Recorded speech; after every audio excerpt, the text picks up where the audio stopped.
मेरे सुकूत को नगमा सराई दे, ज़ख्मों हुनर को हौसले लब कुशाई दे, लहजे को जूए आपकी वो नए नवाई दे, दुनिया को हर्फ हर्फ का बहना सुनाई दे।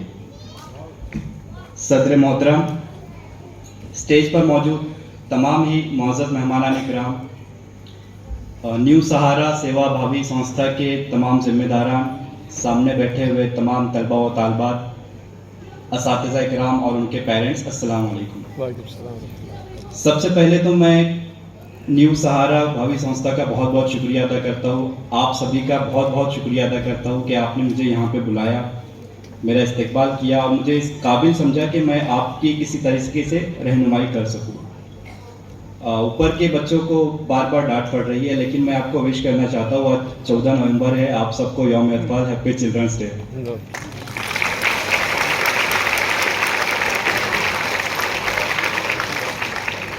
जिस वजह से मुझे यहाँ पे बुलाया गया है, वैसे यूपीएससी का हर साल इम्तिहान होता है।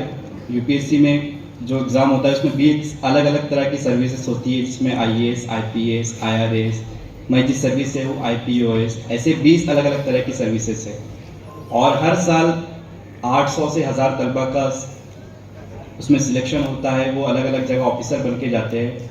लेकिन पिछले एक साल में मैं 40 से ज़्यादा प्रोग्राम अटेंड कर चुका हूँ मुल्कों के अलग अलग हिस्सों में। उसका सिर्फ एक ही रीज़न है, वो ये कि मैंने यूपीएससी का जो इम्तिहान है वो उर्दू मीडियम से कामयाब किया है। और ये इम्तिहान मैंने 2013 के बाद से, 2013 में यूपीएससी का सिलेबस चेंज हुआ था, कुछ वक्त के बाद वो चेंज होता है। पूरे हिंदुस्तान में मैं अकेला ऐसा एस्पायरेंट हूँ जिसने यूपीएससी का पूरा के पूरा इम्तिहान उर्दू ज़बान में लिखकर कामयाब किया है। मैं अपनी जर्नी यहाँ पे मुख्तसरन बताना चाहता हूँ कि मैं महाराष्ट्र के शहर धुलिया से बिलोंग करता हूँ और मेरी जो तालीम है पहली से 12वीं तक वो सारी की सारी उर्दू मीडियम से हुई है। यहाँ पे जो बच्चे 11-12 के होंगे, आप लोग फिज़िक्स, केमिस्ट्री, बायोलॉजी ये सारे सब्जेक्ट्स पढ़ रहे होंगे। ये सारे के सारे सब्जेक्ट्स मैंने उर्दू ज़बान में पढ़ते हैं। जैसे यूनिफॉर्म सर्कुलर मोशन हम फिज़िक्स में पढ़ रहे हैं, मैंने उसे यकसा दायरी हरकत पढ़ा है। फिर जमूद का म्यार असर, इनर्शिया को, असरा को, एक्सेलरेशन को असरा पढ़ा है। तो मेरा जो एजुकेशन हुआ है पहली से 12वीं तक का वो पूरा के पूरा उर्दू में हुआ है। उसके बाद मैंने नॉर्थ महाराष्ट्र यूनिवर्सिटी में इंजीनियरिंग की है। मेरी जो ब्रांच थी वो बायोटेक्नोलॉजी में मैंने इंजीनियरिंग कंप्लीट की है। ये पहला मौका था जब मैं उर्दू के अलावा किसी दूसरे ज़बान से तालीम हासिल कर रहा था। शुरुआत में दिक्कत आती है, आप लोगों में से जो उर्दू मीडियम के स्टूडेंट होंगे या कोई भी ऐसे जो Hindi medium, Marathi medium, Bengali medium से जो पढ़ते हैं 10वीं तक, 12वीं तक, वो जब इंग्लिश में स्विच करते हैं तो उनको मसला आता है। लेकिन ये मसला ज़्यादा से ज़्यादा एक सेमेस्टर का होता है, उसमें आप उसमें एडजस्ट कर लेते हो कि क्या पढ़ना है, कैसे पढ़ना है। अगर आपकी इंग्लिश कमज़ोर होती है तो आप उसमें लिखना पढ़ना वगैरह शुरू कर सकते हो, एग्ज़ाम क्लियर कर सकते हो। ये मसला मेरे साथ भी हुआ। कुछ बहुत ज़्यादा ब्राइट स्टूडेंट नहीं था, एवरेज स्टूडेंट था, ना इतना शांत था जितनी यहाँ पे हमारी तालबात बैठी हुई थी, ना इतना शरारती जितना हमारे तलबा ऊपर से कर रहे हैं। एवरेज स्टूडेंट रहा हूँ मैं। और इसके बाद इंजीनियरिंग मेरी 2014 में कंप्लीट हुई। इसके बाद मैंने यूपीएससी की पढ़ाई के लिए हज कमेटी ऑफ इंडिया का रुख किया। मैं आप लोगों को बताना चाहता हूँ कि बहुत सारे ऐसे ऑर्गेनाइजेशन हैं। यहाँ पे मुफ्ती साहब बात रख रहे थे ज़कात के पैसे को एजुकेशन में लगाने के, मिल्लत के लिए। ये काम ऑलरेडी बहुत जगह हो रहा है।